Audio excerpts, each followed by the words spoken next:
Olá, que a graça e a paz do Senhor Jesus esteja com você, com a sua vida, com a sua família. Hoje, sexta-feira da Paixão, um dia em que nós refletimos acerca do sacrifício de Jesus, da morte de Jesus na cruz.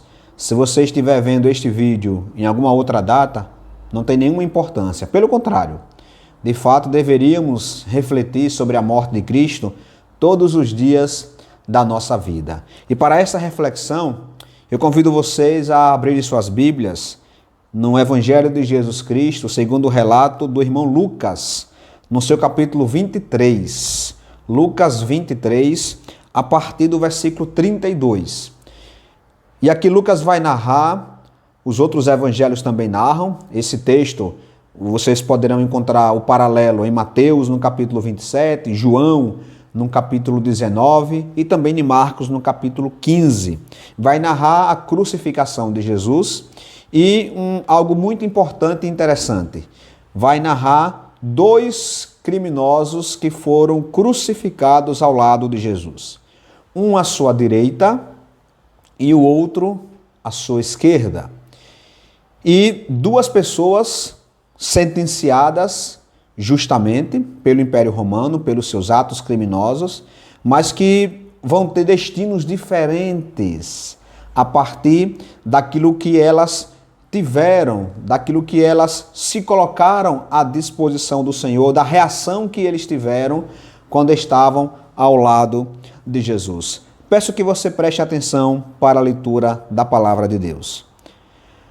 Dois outros homens, ambos criminosos, também foram levados com ele, com Jesus, para serem executados. Quando chegaram ao lugar chamado Caveira, Gólgota, ali o crucificaram com os criminosos, um à sua direita e o outro à sua esquerda.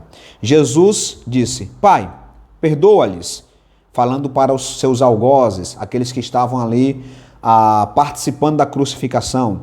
Cristo disse: Pai, perdoa-lhes, pois eles não sabem o que estão fazendo. Então dividiram as roupas dele e tiraram sortes. O povo ficou observando e as autoridades o ridicularizavam. Salvou os outros, diziam, salve-se a si mesmo, se é o Cristo de Deus o escolhido. Os soldados, aproximando-se também, zombavam dele, oferecendo-lhe vinagre, diziam, se você é o rei dos judeus, salve-se a si mesmo. Havia uma inscrição acima dele que dizia, este é o rei dos judeus. Um dos criminosos que ali estavam, dependurados, lançava-lhe insultos, dizendo, você não é o Cristo? Salve-se a si mesmo e também a nós. Mas o outro criminoso, diz o verso 40, o repreendeu o outro criminoso, dizendo, você não teme a Deus, nem estando sob a mesma sentença? Nós estamos sendo punidos com justiça, porque estamos recebendo o que os nossos atos merecem. Mas este homem, se referindo aqui a Jesus, ele não cometeu mal nenhum. Então, aquele criminoso olhou para Jesus e disse, Jesus, lembra-te de mim quando entrares no teu reino. Jesus então lhe respondeu, eu lhe garanto, hoje mesmo estarás comigo no paraíso. Hoje mesmo estarás comigo no paraíso.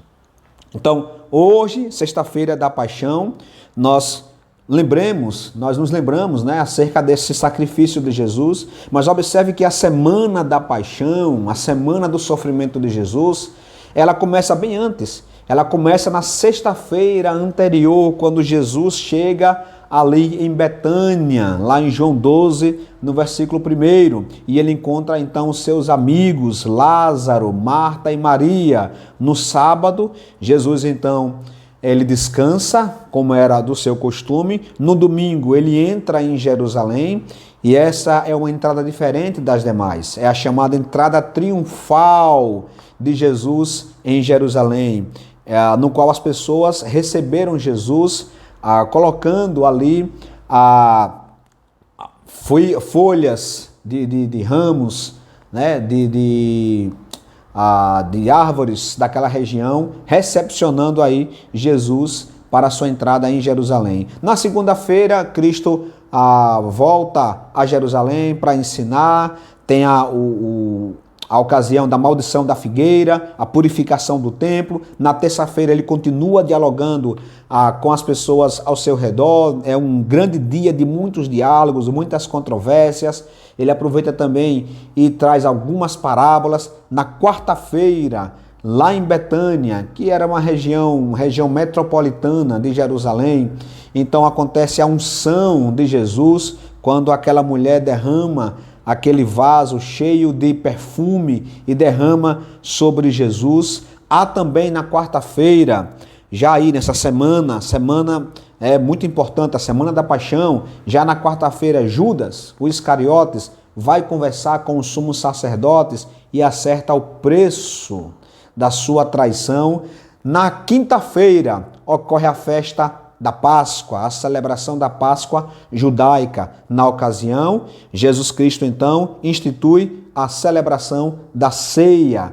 Também neste mesmo dia, na quinta-feira, acontece aí o julgamento de Jesus. Primeiro ele vai para o Getsêmani, depois ele é preso. Acontece o início do julgamento de Jesus ali no Sinédrio. Acontece também a negação de Pedro. Por fim, na sexta-feira, chega o julgamento de Jesus diante de Pilatos. Ocorre também na sexta-feira a sua condenação, crucificação e o seu sepultamento. No sábado, Cristo descansa no túmulo e no domingo acontece a ressurreição. Então nós temos aí essa semana, a semana da paixão, mostrando aí os últimos acontecimentos de Jesus. Observe aqui agora, queridos, que na sexta-feira é onde vai acontecer não apenas o julgamento, mas também toda aquela condenação de Jesus, o seu sofrimento, a sua passagem pela Via Crucis, carregando aquela cruz, e também onde acontece a sua crucificação. Ao lado de Jesus é crucificado um criminoso à sua direita e um outro à sua esquerda. Pois bem, e o que esta crucificação, o que esses dois criminosos, eles vão revelar para nós? Qual a implicação de saber que houve esses dois criminosos para as nossas vidas? Ora, a gente sabe que o fato de Cristo ter sido crucificado ao lado de dois criminosos que tiveram duas reações diferentes, que tiveram que expressaram de maneira diferente a sua fé, a sua confiança em Jesus, serve para nós também como um alerta e como um chamado para que a gente possa olhar para Jesus de maneira diferente. Nós temos de um lado aqueles que se arrependem e do outro aqueles que continuam olhando para Jesus, mas sem depositar a sua fé, sem expressar nenhum tipo de confissão dos seus pecados, portanto, mantendo-se ainda aí com os seus delitos e os seus pecados e também mantendo-se na sua condenação eterna. Pois bem, vamos olhar agora para cada uma dessas cruzes ao lado de Jesus nesse momento, para entender melhor que tipo de sentimento, que tipo de expressão cada um deles fizeram. Primeiro eu quero que você olhe para uma das cruzes, que é a cruz do orgulho. Não dá para a gente dizer se foi o criminoso da direita ou da esquerda, porque o texto bíblico não deixa claro. Porém, um deles manteve-se aí orgulhoso. Observe que no texto de Lucas, no capítulo 23, observe o verso 39, o que ele vai dizer. O verso 39 nos diz o seguinte: um dos criminosos que ali estavam dependurados, erguido na cruz, assim como Jesus, lançava-lhe insultos. E esses insultos tinham palavras. O texto bíblico nos revela quais eram esses insultos. O criminoso dizia: você não é o Cristo? Salve-se a si mesmo e salve também a nós. Então, queridos, essa cruz, a cruz que vamos chamar de cruz do orgulho, essa cruz revela que, apesar de ser condenado à morte, aquele homem negou a Jesus. Observe que esses insultos que ele fez diante de Jesus e para Jesus mostrou que aquele homem, apesar de estar perto de Jesus, Ele perdeu a sua última oportunidade. Qual a outra oportunidade que aquele homem poderia ter? Era a sua última oportunidade, estava ali diante do Salvador. Mas ele desperdiçou. Ele olhou para a sua condenação, achando que ela talvez fosse injusta ou querendo se livrar. Então, ao invés de rogar a Cristo para que ele pudesse salvar a sua vida, perdoar os seus pecados, ele lança insultos a Jesus em uma expressão infame de incredulidade. O criminoso impenitente não deu crédito às últimas palavras de Jesus e ele permaneceu ali rebelde. Permaneceu rebelde mesmo estando tão perto da morte e tão perto de Jesus.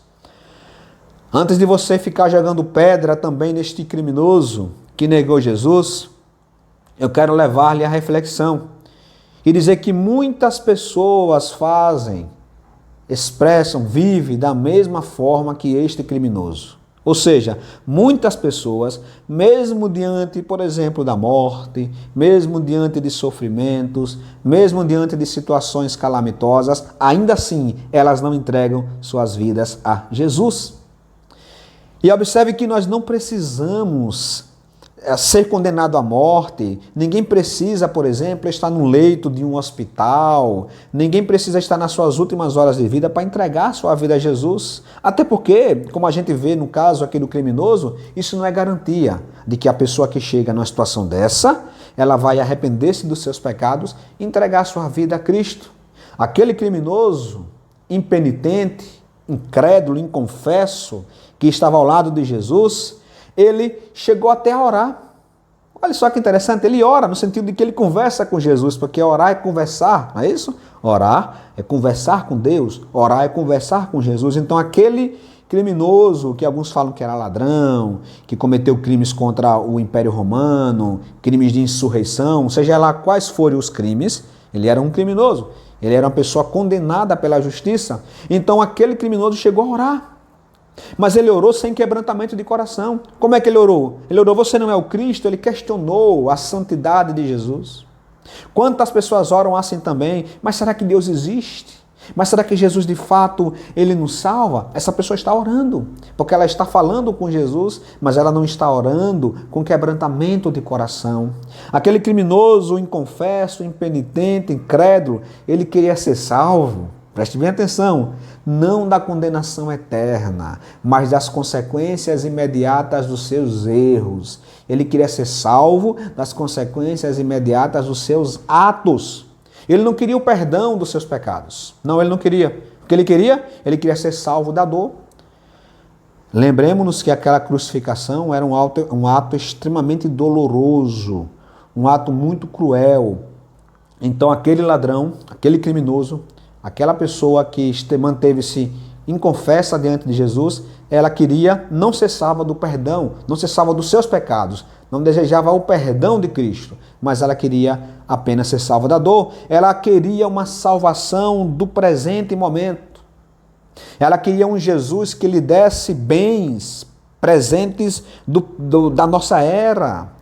Ela queria uma salvação humanista, assim como alguns hoje se aproximam de Jesus para receber algo em troca dele, para trocar de carro, para fazer isso ou aquilo. Ela não se aproxima de Jesus para se relacionar com ele de corpo e alma, para ter um relacionamento, para ter uma comunhão com Jesus. Aquele criminoso, ele não entendia que se Jesus descesse da cruz como ele pediu, ele falou, você não é o Cristo? Salve-se a si mesmo, ou seja, desça da cruz. Ele não entendeu que se Cristo descesse da cruz, nós é que desceríamos ao inferno. Aquele criminoso não entendeu que se Cristo descesse da cruz, nós estaríamos condenados.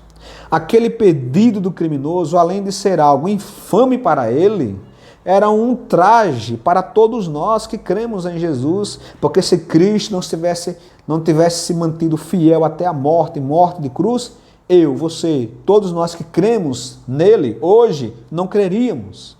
E assim estaríamos fadados ao fracasso, estaríamos fadados ao distanciamento de Deus e viveríamos como ovelhas que não têm pastor. Muitos ainda hoje oram a Jesus, oram a Deus para serem salvos de doenças. Isso é lícito, você pode orar por isso. Mas algumas há que oram para se livrar de doença, mas não querem se humilhar diante de Deus, não querem entregar a sua vida a Jesus. E olha só que nós, assim como aquele ladrão, aquele criminoso, assim como ele estava perto de Jesus, eu quero dizer a você que ouve, que assiste esse vídeo, você também está próximo de Jesus. Porque ele morreu, mas ele ressuscitou e ele ascendeu ao Pai. E ele é um Deus todo-poderoso, o Deus onipresente. Então você tem acesso a Jesus aí agora onde você está. Você está tão próximo de Jesus como aquele criminoso estava na cruz há cerca de 2000 anos atrás. Mas a pergunta é, você está aproveitando essa oportunidade? Você está aproveitando esse privilégio de ter Jesus próximo de você? Você está clamando a Jesus? Então essa é a primeira cruz. Mas há a segunda cruz. Há aquele outro criminoso que foi condenado e crucificado ao lado de Jesus. Se a primeira cruz é a cruz do orgulho, é a cruz do impenitente, é a cruz da incredulidade, a segunda cruz, ao lado de Jesus, direita ou esquerda, é a cruz do arrependimento. Convido você a ver comigo o versículo 40 de Lucas, capítulo 23. Olha só o que diz o versículo. Mas o outro criminoso repreendeu o outro ladrão, o outro criminoso, dizendo, você não teme a Deus? Nem mesmo estando na mesma sentença, nós estamos sendo punidos com justiça, porque estamos recebendo o que os nossos atos merecem. Mas este homem não cometeu nenhum mal. Então ele disse, Jesus, lembra-te de mim quando entrares no teu reino. Observe que esse criminoso também era uma pessoa perdida. Esse criminoso que falou estas palavras também era uma pessoa que insultava Jesus no início. Se você pegar a sua Bíblia em Marcos 15, verso 32, você vai ver lá o seguinte, que os que foram crucificados com ele também o insultavam. Então, no início da crucificação, os dois insultavam a Jesus. Porém, no decorrer deste período, um arrependeu-se dos seus pecados e o outro permaneceu ainda inconfesso, permaneceu distante de Jesus. De repente, esse criminoso, ele arrependeu-se dos seus pecados ao ouvir Jesus dizer as palavras, Pai, perdoa-lhes, eles não sabem o que estão fazendo.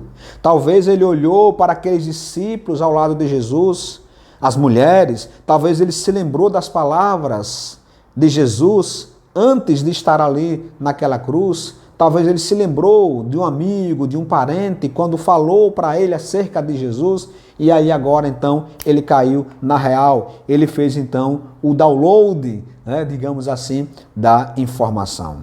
O mais importante é que aquele criminoso, por fim, ele reconheceu o seu erro e ele clamou pelo perdão de Jesus. E o que esse criminoso então ele revela para nós?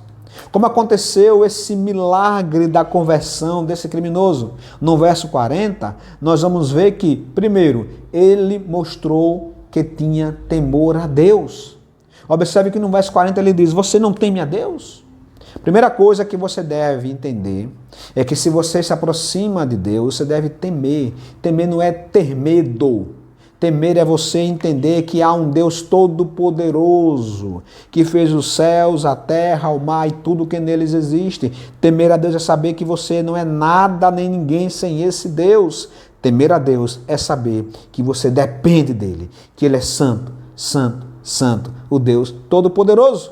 Isso é temer a Deus. Enquanto você achar que o pecado que você faz é algo simples, é algo cultural, algo que não tem problema, você não pode ser salvo, porque você vai demonstrar com isso que não teme a Deus. O temor a Deus leva a pessoa a entender que ela merece ser condenada. Como ele disse, nós estamos aqui porque nós fizemos atos ilícitos. Isso é temer a Deus. É você entender que, Senhor, eu sou pecador.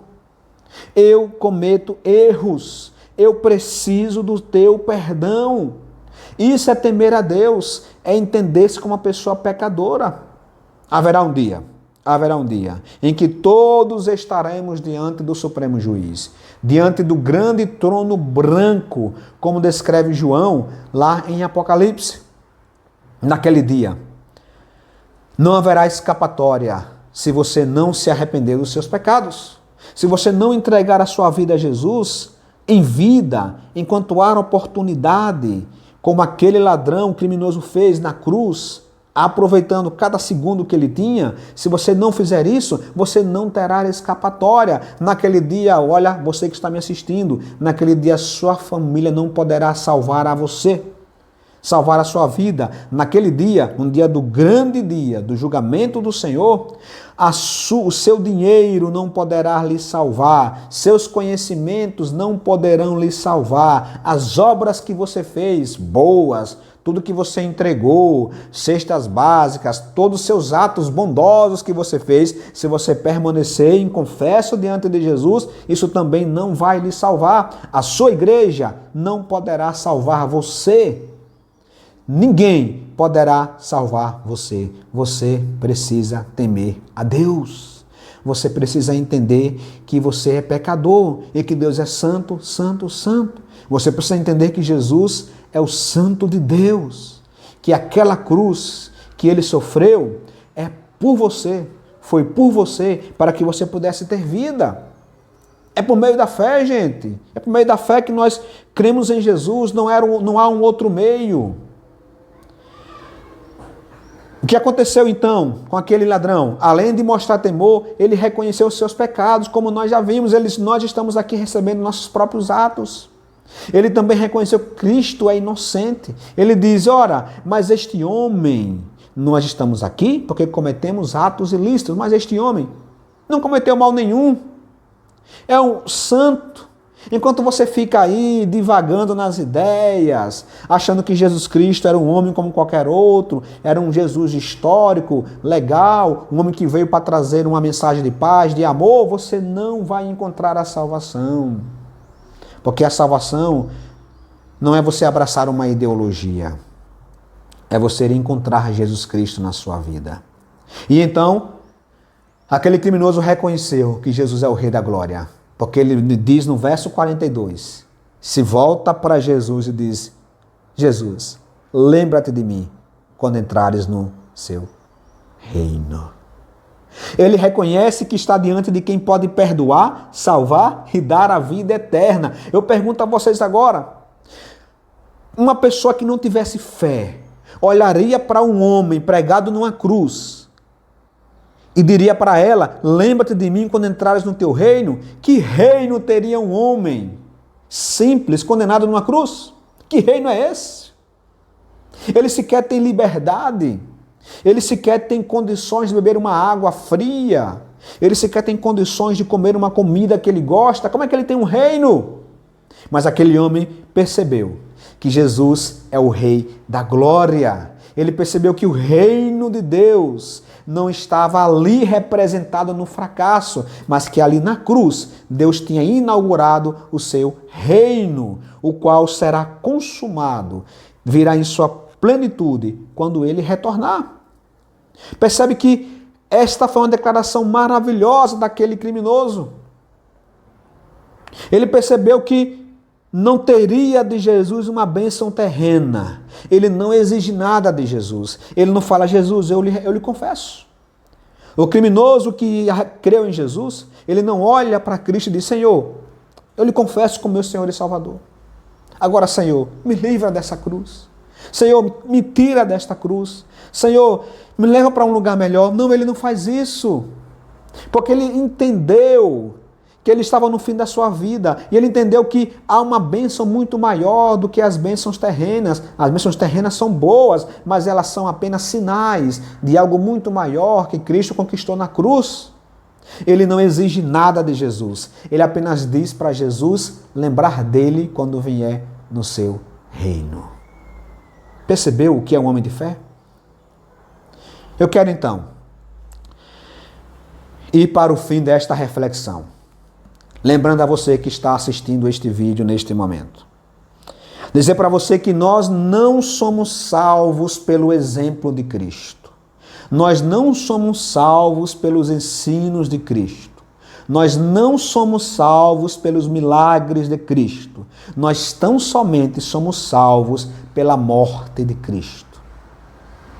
Se você crê que Jesus disse palavras bonitas, se você busca andar com Jesus, imitar até os seus atos, se você gosta de pegar palavras, frases de Jesus, mas você não crê na morte dele em seu lugar, na morte expiatória, na morte a vicária substitutiva de Jesus para a sua vida, se você não crê que aquela cruz, que Cristo naquela cruz morreu para lhe dar vida, você não tem a salvação.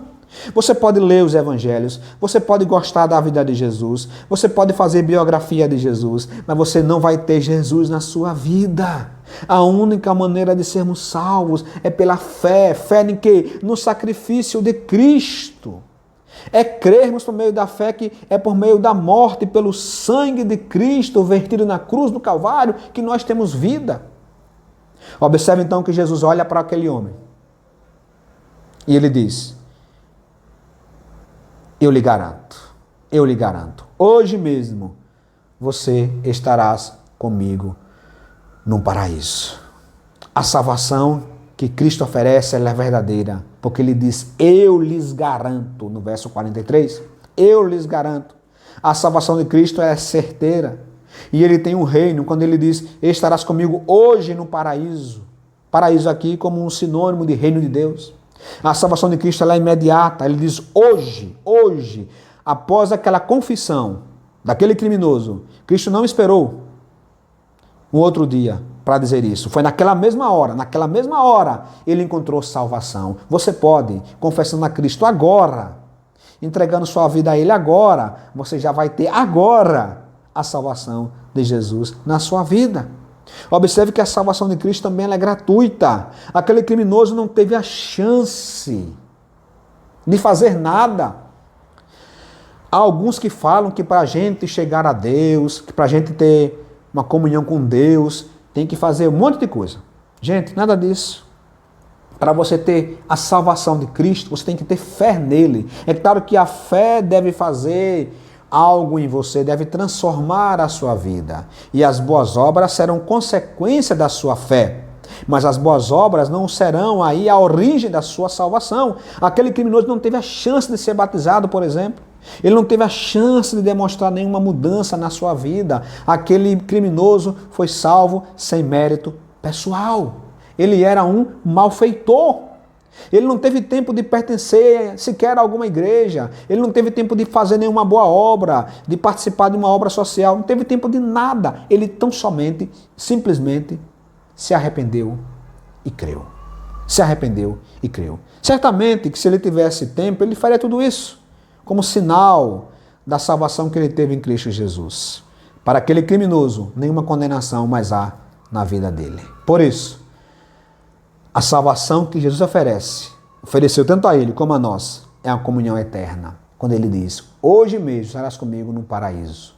Paraíso simbolizando o reino de Deus, simbolizando o céu, cidade santa, morada eterna, tudo isso. Neste lugar, o pecado não vai entrar. Não haverá nem luto, nem dor, nem morte, porque todas estas coisas já terão passado. Por fim, eu quero só lembrar a vocês a incrível história do criminoso arrependido.